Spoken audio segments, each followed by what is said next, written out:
வணக்கம் நண்பர்களே. So MLC 2025 qualifier 1 match வந்து பாத்தீங்கன்னா அன்பார்ச்சுனேட்லி மழைனால கேன்சல் ஆயிடுச்சு மக்களே. ஸோ கேன்சல் ஆனதுனால என்ன ஆச்சுன்னு பாத்தீங்கன்னா டாப் ஆஃப் த டேபிள்ல வந்து வாஷிங்டன் ஃப்ரீடம் தான் இருக்காங்க. ஓகே, ஸோ அவங்க வந்து டைரக்டா ஃபைனலுக்கு குவாலிஃபை ஆயிட்டாங்க. Texas super Kings already number 2 பொசிஷன்ல இருந்ததுனால அவங்க இப்போ குவாலிஃபயர் 2 விளையாடி தான் வந்து பாத்தீங்கன்னா ஃபைனல் போக முடியும். ஸோ குவாலிஃபயர் 2 மேட்ச் வந்து பாத்தீங்கன்னா between San Francisco and MI New York நடக்க போகுது இன்னடி.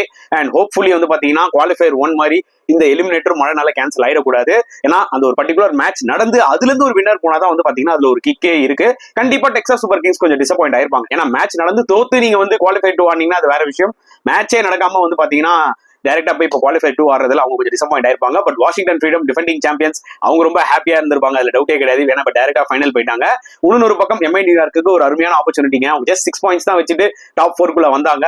If they could able to beat San Francisco Unicorns அப்புறம் குவாலிஃபை 2 டிஎஸ்கேக்கும் எம்ஐ நியூயார்க்கும் மாசா இருக்கும்ன்றது என்னோட ஒரு கருத்து. உங்களோட கருத்துக்களை கமெண்ட் செக்ஷன்ல போடுங்க.